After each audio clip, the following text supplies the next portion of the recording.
Hello everyone, welcome to UPSC Pro. I hope you're all well guys. I really hope आप सभी ठीक हैं, है ना? और yes, we are meeting after a long time. I know people have been asking me आप कहाँ हैं ये वो. I was there active on Telegram but job के साथ it's kind of difficult to manage your personal thing. For people who actually are doing full time job they know it, है ना? So that was the reason I wasn't active. But having said that, मैं इसी process में throughout these many years I've been mentoring and teaching students through their prelims and mains preparation. So from my personal experience and the experience from mentoring hundreds of such students through a formal educational institutions, मैं अपने value addition pointers आपको बताना चाहती हूँ. ठीक है. And these videos will not be हवाबाजी नहीं रहेंगे. ठीक है. ये videos are actually really crisp. They are to the point. You won't be feeling any vagueness in these. ठीक है. Even though we are discussing things like philosophical essays here, but still I am guaranteeing there won't be any vagueness. ठीक है. You will be getting a pattern. You will be getting how do you actually approach philosophical essays. All right. So after being mentored students on essays in ethics and psychology, so I will be telling you all the inputs on these three subjects. ठीक है. तो we'll be taking up mains के questions. This is the question paper of 2022. You might have seen it. All right. And what we'll do is, before starting I'll just tell you कि when you watch this video till the end ना, आप आखिरी तक you will be in a place where you won't be scared of philosophical essays any longer. This is my guarantee to you. ठीक है. मेरी guarantee है ये आपको. मैं इतने कॉन्फिडेंटली इसलिए कह रही हूँ because no matter what the topic is, you can always have a structure around it. You can create a structure around it if you think in that perspective. ठीक है. आपका जो इंटरप्रिटेशन जो है वो अगर आपने सही पकड़ लिया, ठीक है, तो you can structure your answer according to it. ठीक है. You can structure your essay. All right. So we'll look into how do you actually interpret the essay in a right way. पहली बात. दूसरी बात, how do you think of various dimensions. ठीक है. दूसरी बात, how do you structure those dimensions. तीसरी बात, how do you actually start the essay introduction. ठीक है. How do you conclude the essay. We'll see that. Also इनमें ये जो 4 ऐसे ऊपर सेक्शन ए में 4 बी में दिए हुए हैं, इनमें से बहुत वेग वाले essays I will be taking up. ठीक है. जो बहुत ही कंफर्टेबल से दिख रहे हैं वो तो एनी विच वे बंदा लिख लेगा, है ना. इतना हुआ इसलिए है कि बहुत ही वेग दिखने वाले एसेज को कैसे कंप्लीट किया जाए, है ना. यही इंसान सोचते रहता है. So we will be taking up the weirdest of all and we'll try to decode it. And trust me, ये मैंने अभी देखा है paper. and here while recording the video I'll be seeing and writing the dimensions. मैंने इसके पहले ये topics देखे भी नहीं हैं. all right. and trust me when I say this, मैंने चेक करते हुए मेरे स्टूडेंट्स की कॉपीज़ देखी है, बट वो इंस्टीट्यूशंस के एसेज होते हैं. ठीक है. तो we'll see essays here and we'll try to decode how can we actually write a proper essay. Let's see. Forests are best case studies for economic excellence. ठीक है. ओके. दिस इज़, अब ये मैंने इसीलिए लिया हुआ है कि अब मैं आपके सामने ही पढ़ूँ और आपके सामने ही सोचूँ, ताकि आपको पता लगे कि एग्ज़ाम में आपको कैसे अप्रोच करना है. ठीक है. तो फॉरेस्ट कीवर्ड्स आप देखें. सबसे पहले, forests are the best case studies for economic excellence. ठीक है. इकोनॉमिक एक्सीलेंस अगर आपको पाना है, ठीक है, economic excellence in particular territory, आप नेशन बोल सकते हो, है ना. और in your personal thing, okay, will just try to see कि कैसे ये अप्लाई होगा. इकोनॉमिक एक्सीलेंस करने के लिए आपको क्या चाहिए, है ना. फैक्टर्स ऑफ प्रोडक्शन होते हैं, फैक्टर्स ऑफ प्रोडक्शन होते हैं, है ना. उनकी फंक्शन, उनके जो फंक्शंस है वो the functionality of those has to be proper, है ना.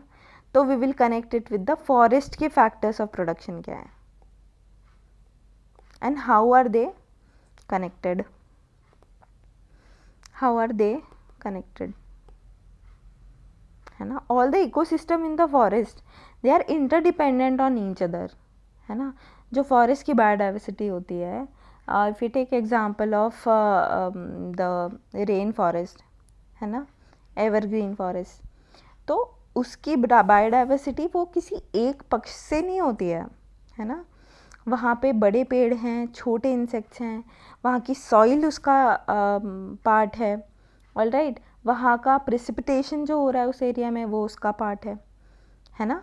और हर पार्ट एक दूसरे को कोई सर्विस प्रोवाइड कर रहा है और वो पर्टिकुलर पार्ट भी कोई सर्विस प्रोवाइड कर रहा है इन रिटर्न, ठीक है. तो factors of production will see, ठीक है. फिर एक्सटेंशन के लिए क्या कर रहे हैं, हाउ आर दे एक्सटेंडिंग, ठीक है. तो मार्केट प्लेस की मैं बात कर सकती हूँ, है ना, मैं मार्केट प्लेस की बात कर सकती हूँ. और मैं अगर सोचूँ तो जो कस्टमर्स हैं, है ना, कस्टमर्स की मैं बात कर सकती हूँ. इसको भी आप कनेक्ट करेंगे कि भाई अब जो बाकी बायोडाइवर्सिटी है, how are they connected to forest. अब this is something what I've been doing is I have just took out some keywords, ठीक है. फॉरेस्ट वाले इससे सपोज ले लिया, ठीक है, कीवर्ड उठाया. अब उससे मैंने कनेक्ट किया है कि भाई अब बताओ कि कैसे कैसे मैं आगे ऐसे को लेके जाऊंगी. मुझे कीवर्ड से स्टिक रहना है, ये कीवर्ड से बाहर नहीं जाना है मुझे, ठीक है. So this way various dimensions मैं खोलूँगी, ठीक है, वेरियस डायमेंशंस खोलूँगी दोनों ही पक्ष के और मैं बताऊँगी कि कैसे एक इकोनॉमिक एक्सीलेंस करने के लिए आप एक्चुअली सीख सकते हैं कि नेचर में कैसे फॉरेस्ट सस्टेन कर रहे हैं, तो इकोनॉमी कैसे सस्टेन करेगी, ठीक है. तो स्टार्ट से एंड तक विल बी डूइंग दैट. ये हो गया पहला ऐसे, तो थोड़ा सा आइडिया है कि ठीक है doable. Poets are unacknowledged legislature of the world, ठीक है. कैसे पोएट्स आर अनअक्नॉलेज्ड, जैसे अनोनिमस होते हैं जिनको, या अनअक्नॉलेज्ड मतलब जिनको नहीं माना गया, वो रिकॉग्नाइज्ड नहीं है as a legislature of the world. Why legislature, legislature क्या होता है, these are law making bodies, है ना, लॉ मेकिंग बॉडीज़ हैं, ऑल राइट. हमारे यहाँ लोकसभा आप पकड़ लीजिए, बाकी कंट्रीज़ में respective their law making bodies, ठीक है. लेजिस्लेटर्स ऑफ द वर्ल्ड, है ना. पोएट्स को अगर मैं बोलूँ तो अगर मैं विधायक बोलूँ, बॉडीज़ और एमपी और एमएलए, ठीक है. तो मैं एमपी और एमएलए इसलिए बोलूँगी क्योंकि वो एक रूल बताते हैं in the verbal form, verbal form में रूल्स बताते हैं कि this is how one should follow ethics, for example, one should follow societal norm, for example, and why societal norms and ethics are important. हाँ, और poets क्या करते हैं, indirectly अगर आप कबीर को कोट करें तो वह एक शिक्षा देते हैं, है ना. तो वो वहाँ पे पेनल्टीज़ जो हैं उनको भी कहीं ना कहीं अपने पोएम में कोट कर रहे होते हैं. तो एक जो आपके कंसाइंस को पता चलता है कि अच्छा हाँ, this is how we should approach a situation, approach an event, ठीक है. तो हमारे कंसाइंस को पता चलता है, ठीक है. What else we can think of it, ठीक है. लॉ मेकिंग बॉडीज़ हो गई. अब लॉ मेकिंग बॉडीज़ क्या करती हैं, है ना, इम्पोर्टेंस क्या है इनका. तो सोसाइटी को एक पर्टिकुलर बेसिकली सस्टेनेबल बनाने के लिए या सोसाइटी को एक पैटर्न में एक उसका खुद का रूल्स एंड रेगुलेशंस हो, लॉज एंड रेगुलेशंस हो, ठीक है. और सोसाइटी सस्टेन कर पाए, ये निर्धारित करने के लिए लॉ मेकिंग बॉडीज़ होती हैं, लॉ मेकिंग पर्सन होते हैं, ठीक है, रिप्रेजेंटेटिव्स होते हैं, ठीक है। तो कैसे कैसे पोएट्स जो हैं वो लेजिस्लेटर्स ऑफ द वर्ल्ड हैं, ठीक है, ये हमको बताना है थ्रू दिस ऐसे। एंड दिस ऐसे could also be again divided into many dimensions, है ना, कैटेगराइज कर सकते हैं उनको बहुत से डायमेंशंस में, and you can think many uh points, will see how we do it, but just try to guys, just try to see कि मैं उस टॉपिक से कैसे इंटरप्रेट कर रही हूँ।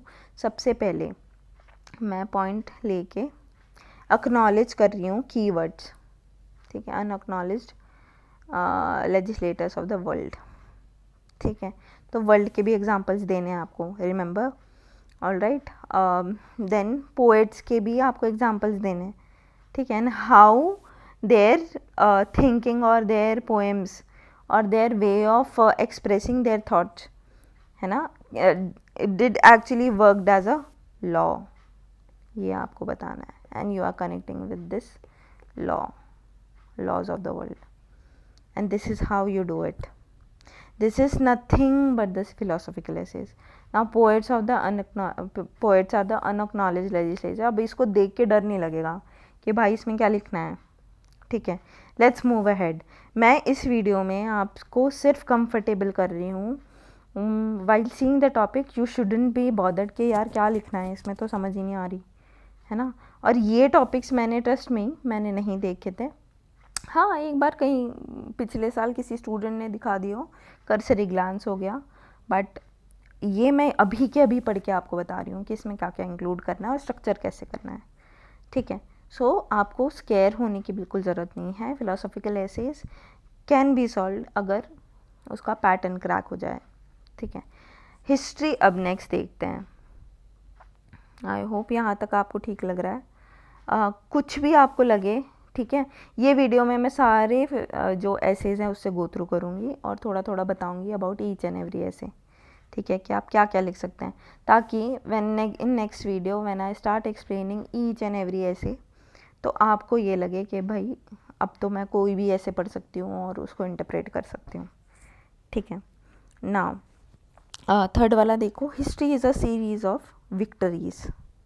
History is series of victories bye scientific man over the romantic man, ठीक है। अब यहाँ पे रोमांटिक मैन वो उसी बस रोमांस के सेंस में नहीं है, ठीक है। Basically men who are driven by emotions, है ना, those people who are driven by their emotions are the people who have been called romantic here, ठीक है। तो history is the series of victories won by scientific man. Scientific man is a person who follows his logic और the rational, ठीक है। This essay is in fact the most comprehensive, could be the most comprehensive, ठीक है। इसमें आप जो dimensions डाल सकते हैं वो बहुत हैं, ठीक है। So if you are choosing this essay, yes काफ़ी ज़्यादा डायनामिक ऐसे हो जाएगा ये, ठीक है, but we'll try to see. History की बात कर रहे हैं तो हिस्ट्री में ओवर द टाइम आपको बताना पड़ेगा कि कैसे कैसे एंशिएंट टाइम से मेडिवल टाइम से मॉडर्न टाइम तक जो इमोशनली ड्रिवन मैन थे they actually lost, and who were the logical people they actually won the thing, है ना। यहाँ पे आप गांधी जी के मोस्टली एग्जांपल दें, यहाँ पे आप फॉर एग्जांपल हिटलर के दें, ठीक है, who are triggered by their emotions, that's it, ठीक है। Try to connect those aspects के लॉजिकल होने से क्या होता है, बिकॉज वर्ल्ड इज़ दुनिया क्या है, मतलब दुनिया किस चीज़ के लिए लड़ रही है, world is fighting for resources and resources are limited, ठीक है। उसको एक्सेस करने के लिए you have to be smart, you can not be emotional, ठीक है। कोई बिजनेस भी चलाना होता है, सो ओवर द ईयर्स मुझे ही ये समझ में आया है कि भाई you can not be emotional, for example, है ना, to win over a business, to sustain it for a longer time, you have to be logical at some point, ठीक है। तो ये बहुत सी चीज़ें आपको एक्सपीरियंस से भी पता चलती हैं, ऑल्दो आप सोच के भी लिख सकते हो, ठीक है। तो अब इसके लिए स्मार्ट होना पड़ेगा, है ना। तो आप हर एग्जाम्पल इंक्लूड करने की कोशिश करें फ्रॉम एंशिएंट टाइम्स, ठीक है। मौर्यंस के टाइम पे, गुप्तास के टाइम पे, है ना। बाद में दिल्ली सल्तनत के कुछ किंग्स ले लो, ऑल राइट। तो ऐसे कुछ एग्जाम्पल्स ले लेना। अशोका आपने ले लिया, है ना। काफ़ी जब वो लॉजिकल जाने लगे, ऑलराइट, तो कैसे कैसे उनका जीत होने लगा। देन मुगल्स के टाइम पे कैसे emotionally driven kings actually weakened the empire. इस तरह से you can think and you can write these topics. इसमें भी बहुत से एग्जाम्पल हैं। एंड में ये बता देना कि कैसे there has to be a balance between emotions and logic, क्योंकि हर बार लॉजिक काम नहीं करता है। There is something called your intuition, है ना, which is not your logic, है ना, and which can lead to your success if you actually listen to it, ठीक है। तो this is another thing you can add here. तो ये भी very dynamic and very nice topic. All right, let's move ahead. मैं अभी सारे topic से आपको फेमिलियर करा रही हूँ। A ship in a harbour is safe but that is not what ship is for. Basically आप यहाँ पे क्या बोला जा रहा है कि आप अपने कंफर्ट जोन में नहीं रहें, कंफर्ट जोन को क्रॉस करो, ठीक है। क्योंकि यहाँ पे शिप इज़ सेफेस्ट हियर। जब आप कंफर्ट जोन में रहते हैं तब you are the safest person, but जब तक आप रिस्क नहीं लेंगे तो आप अपनी लाइफ के पर्पस को नहीं पा सकते हैं। शिप का पर्पस क्या है ना, किसी वाटर बॉडी के अक्रॉस, है ना, ट्रैवल करना और उसके राही को मतलब दूसरे किनारे पे ले जाना।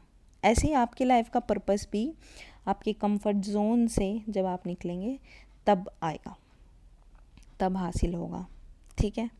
तो दिस इज़ अनदर थिंग। कैसे हासिल होगा, आप इसके डायमेंशन क्या है। If suppose someone asks me कि ma'am what are various dimension, I write to this. ये तो एक स्टेटमेंट सा दिया हुआ है, अब इसमें मैं क्या लिख लूँ, ठीक है। तो अगर छोटा सा एक ट्राई करूँ यहाँ पे बनाने का, let's see we can do this here और नॉट। तो सबसे पहले वन सेकेंड, यस, सबसे पहले आप देखेंगे कि Y comfort zone, why and how comfort zone leads to success or fulfilling the purpose, है ना। क्योंकि यहाँ पे शिप के पर्पस से जोड़ा जा रहा है, इसलिए आप अपनी लाइफ से जुड़ के इसको लिख सकते हैं। और secondly what you can write is, I'll just make a keyword का thing here so that we can actually start explaining, ठीक है। तो अब कंफर्ट जोन कहाँ कहाँ पे हेल्प करता है, कंफर्ट जोन से निकलना कहाँ कहाँ पे हेल्प करता है आपको सक्सीड होने पे, ठीक है। Now there can be multiple dimensions here, ठीक है। आपकी पर्सनल लाइफ में कैसे है ना, पर्सनल लाइफ में आप कंफर्ट जोन से बाहर निकलते हैं, even if it is just your daily targets, meeting your daily targets, comfort zone से बाहर जाके, तो over the time you will B heading towards your purpose, ठीक है। पब्लिक लाइफ में, है ना, कंफर्ट जोन से बाहर जाके if government tries to achieve the welfare state वाला पर्पस, ठीक है, तो how we can do it and how and why we would achieve our purpose, है ना।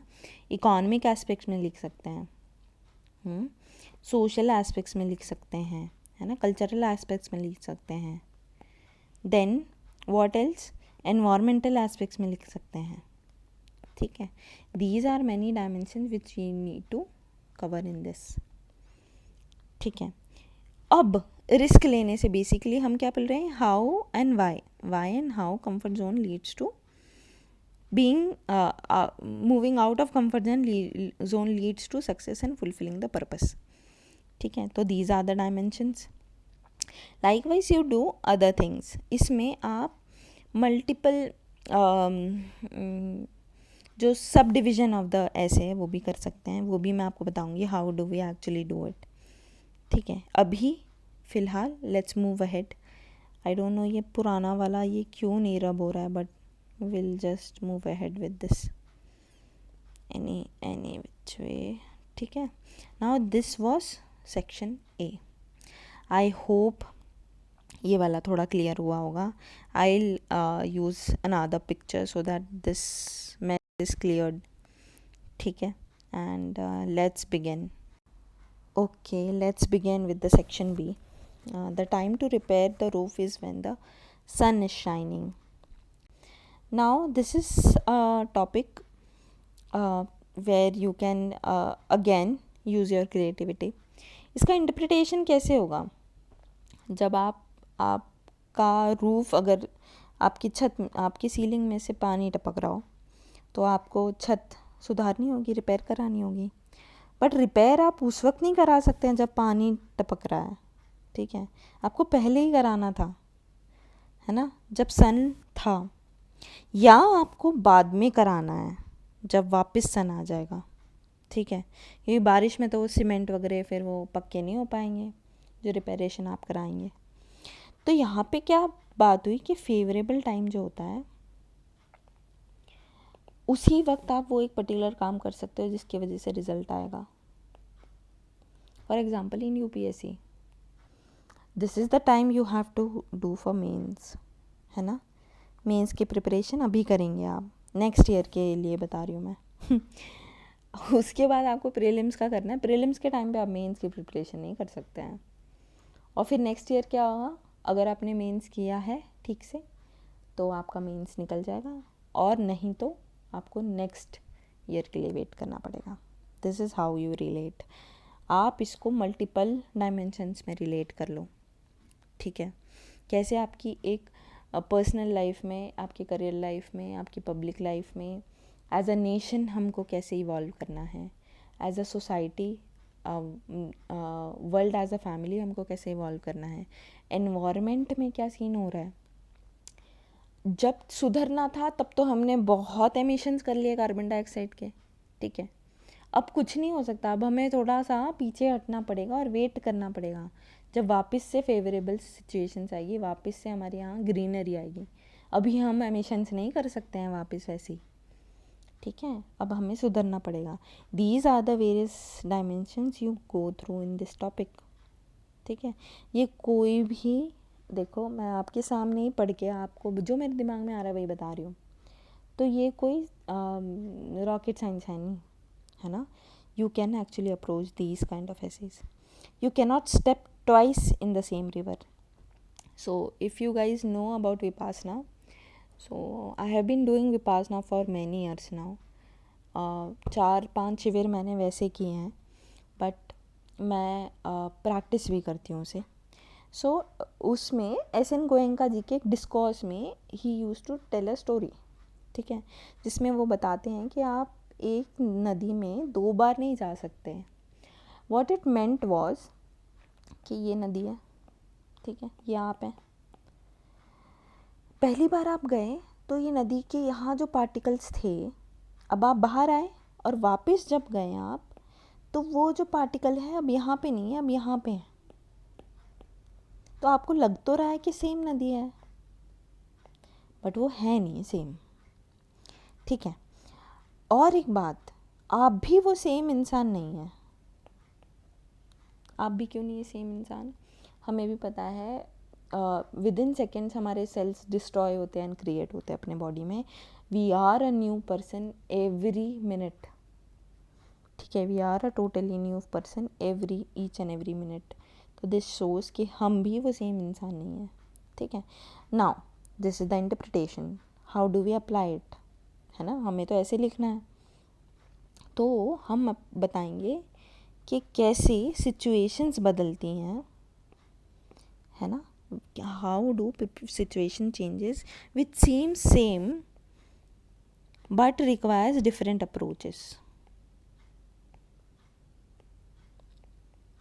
है ना। थोड़ी सी एग्जांपल इसमें देने पड़ते हैं। जैसे अगर आपने ऑप्शंस ट्रेडिंग भी की होगी तो उसमें भी आपको आइडिया होगा जो चार्ट्स बनते हैं। ठीक है, ये क्या मैंने बनाया है, ओ गॉड। जो चार्ट्स बनते हैं उसमें जो कैंडल्स होती हैं, ठीक है, वॉट एवर जो भी ये कैंडल्स होती हैं, ठीक है। नाउ ये चार्ट है सपोज, अब आपको इसके बारे में कुछ भी नहीं पता, then just bear with me, मैं आपको कुछ समझाना चाहती हूँ। सो दीज आर बुल्स जो लोग शेयर खरीदते हैं, एंड दीज आर बेयर्स जो लोग शेयर बेचते हैं, ठीक है। अब ये जो पैटर्न है, this actually repeats a lot, ठीक है, इस तरह की कैंडल बार बार आती है। But the fact of the matter is, भले वो चार्ट सेम दिखता है, but all the bears and the bulls are different, ठीक है, दीज पीपल आर डिफरेंट। वहाँ का मार्केट कंडीशन डिफरेंट होता है, इन्वेस्टमेंट का लेवल डिफरेंट होता है। जो शेयर मार्केट में जो आपकी जो कंपनीज़ होती हैं उनका कैपिटल डिफरेंट हो जाता है, ठीक है। तो बहुत से फैक्टर्स हैं इंटरनेशनल लेवल पे, जो ट्रेड एंड एवरीथिंग, जो इन्वेस्टमेंट का एंड जो इंटरेस्ट रेट के लेवल्स होते हैं वो डिफरेंट होते हैं, ठीक है। तो भले कैंडल्स हमें सेम सी दिख रही हैं, पर हैं बहुत डिफरेंट, ठीक है। ये मैंने ऐसे ही दिमाग में एग्जांपल आया तो मैंने बता दिया, ठीक है। Let's just see. तो अब हम एक ही सेम रिवर पे वापस नहीं जा सकते हैं, तो हमें डिफरेंट अप्रोचेस लगेंगे टू सॉल्व एनी प्रॉब्लम, है ना। तो पहला अप्रोच तो ये हो गया कि आप ये वाले स्टेटमेंट को लेके, है ना, different interpretation, different dimension open up करो, ठीक है। तो अभी जो स्थिति है उसको बहुत ही गंभीरता से लेते हुए, सपोज वल्नरेबल सेक्शंस हैं, उनको कैसे प्रोटेक्ट करना है, एनवायरनमेंट को कैसे प्रोटेक्ट करना है, ठीक है। क्योंकि पहले जैसा एनवायरनमेंट अब नहीं है, पहले जैसी स्थिति जैसे वल्नरेबल सेक्शंस की थी, women, children, elderly, SC ST, LGBTQ, इनकी अब वैसी स्थिति नहीं है, इनके लिए डिफरेंट अप्रोच लगेगी।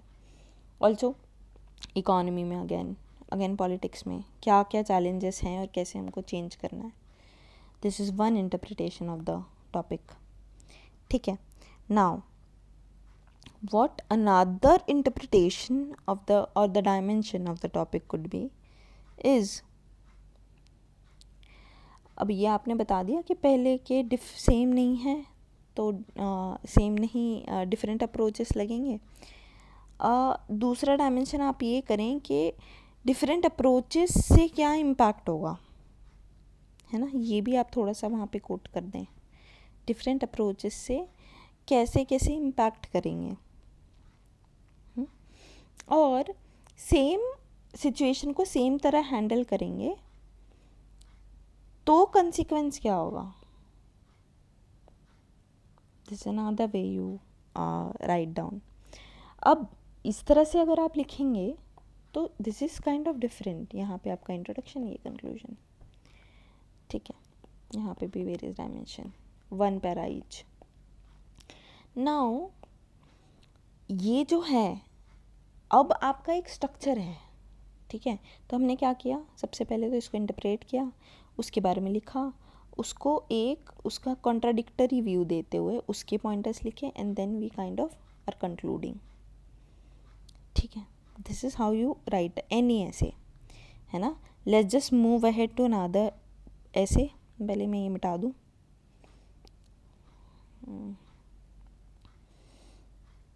ठीक है। Let's just see the next one. A smile is the chosen vehicle for all ambiguities क्या होती है, असमंजस, स्पेकुलेशन, एम्बिग्यूस रहना, यानी नॉट सो कन्फर्म, कन्फ्यूज्ड, है ना। These are synonyms, similar synonyms I would say. Smile is the chosen vehicle. Why this keyword is important? People will actually neglect this keyword, and this is the most important here. Chosen, this is your choice. यहाँ पे भी choice लिखा देखो, coincidence. This is your choice that you smile and you decide, decision making, ठीक है, to go in a certain path, है ना। उसका resultant may be it might happen और नॉट हैपन, अनसर्टन होगा, and but still you persist, है ना. तो smile is the chosen vehicle for all ambiguities. ठीक है. अब ये तो बहुत ही बड़ा वेग सा, ये तो मैंने पता नहीं क्या ही लिखा है, आपको लग रहा होगा. ठीक है, but we'll try to see how we can approach it. If other topics are also much more harder than this topic, तो आपको ये टॉपिक लेना पड़ेगा, चूज़ करना पड़ेगा, है ना. तो आप इस टॉपिक को कैसे लिखोगे? You have to have a plan ना. तो a smile is a chosen vehicle for all ambiguities. तो अब स्माइल कौन करता है बंदा? This is nice question no. Smile कौन करता है बंदा? What are the traits, various traits? A person who is emotionally intelligent can smile, can choose to smile. आपको गुस्सा आ रहा है बहुत बुरी तरह आपकी फ्रेंड के ऊपर, ठीक है, बट आपको उसकी स्थिति पता है कि यार उसकी सपोज़ कोई बिहेवियर आपको पसंद नहीं आया, लेकिन वो कहाँ से आ रहा है, तो इमोशनली आप रिलेट कर पा रहे हो एंड देन यू स्माइल, है ना. तो अपने अंदर जो अनसर्टेनिटी है उसको तो आपने डिमोलिश कर दिया, दैट यू आर स्माइलिंग. तो आप इमोशनली इंटेलिजेंट हैं, है ना. इससे क्या फ़ायदे होते हैं ये लिखें, है ना. टॉलरेंस, ये भी one of the traits of emotional intelligence है, बट मैं इसको अलग से लूँगी. Likewise who can smile, who is not ego centric और सेल्फ सेंट्रिक, जो इंसान नहीं होता है, that person can smile. Try to give some examples here, international national doesn't matter. ठीक है, क्योंकि ये स्माइल है, this is how, this is most restricted narrowed essay है ये, सॉरी ऐसे. ठीक है, ये जो है बहुत ही नैरोड ऐसे है ना. यहाँ पे बहुत एक्सपेरिमेंट नहीं हो सकता because they have actually put this word smile here. ठीक है, तो आप बहुत ज़्यादा इसके साथ नहीं छेड़खानी करेंगे. What else we can do. ठीक है, this is how you do it. उससे आप कनेक्ट करो कि कैसे all these factors are connected with resolving ambiguities. ठीक है, I hope this is clear. ठीक है, इसको डिटेल में भी हम लोग देख सकते हैं. For those guys who are here till this point of the video, please comment down कि आपको कौन से दो ऐसे एसेज हैं जो सेक्शन ए से एक है, जो सेक्शन बी से एक है, जो आप चाहते हैं कि मैं डिस्कस करूं in detail. Please comment down. और मैं, जिन्होंने कमेंट किया है ऑब्वियसली वो वही बंदे होंगे जिन्होंने यहाँ तक वीडियो देखा है, तो मैं वही वाले कमेंट लूँगी डियर. ठीक है, and I really appreciate your attention till now. ठीक है, जस्ट लास्ट ऐसे जो हम लोग ब्रीफली देखेंगे and will conclude this video. देखो, just because you have a choice, it does not mean that any of them has to be right. Again, very very vague topic, है ना. वेग सा लग रहा है, बट नो, बहुत सारे डायमेंशन इसमें खुल सकते हैं, even in IR, even in history. ठीक है, just because you have a choice it doesn't mean it has to be right. ठीक है, पॉलिटिकली हो सकता है रिप्रेजेंटेटिव्स हैं आपके, है ना, जो आप, जिनको आप वोट देते हैं. ठीक है, आपके पास चॉइस है, पर सारे ही अगर करप्ट हैं तो आपके पास राइट चॉइस नहीं है ना. आप फूड ले लो, जो आप खाना खाते हैं, है ना, जो आप मिल्क के जो अमूल मिल्क का पैकेट आता है उसमें भी कितनी कंटामिनेशंस होती हैं, ऐसे रिसर्चेस में आए हैं, है ना. ऑप्शंस अपने पास हैं, बट कोई भी ऑप्शन अगर सही नहीं है, ठीक है, तो कोई भी चीज़ आपके लिए सही नहीं है ना. तो इसको कनेक्ट करते हुए हमको वेरियस डायमेंशंस खोलने हैं, और जो भी सोच सकते हो सोचो. दिस लास्ट 8th वाला आप खुद माइंड मैप बनाने की ट्राई करो. ठीक है, I guarantee you will be coming up with various dimensions and you will be in a position to write an essay over this. ठीक है, so this is all from my side. I hope this video helped, even if it had helped even a single person, I would be the most happiest. ठीक है, so I wish you all the luck, and soon we'll be starting with few initiatives let's see how they goes. All right, thank you.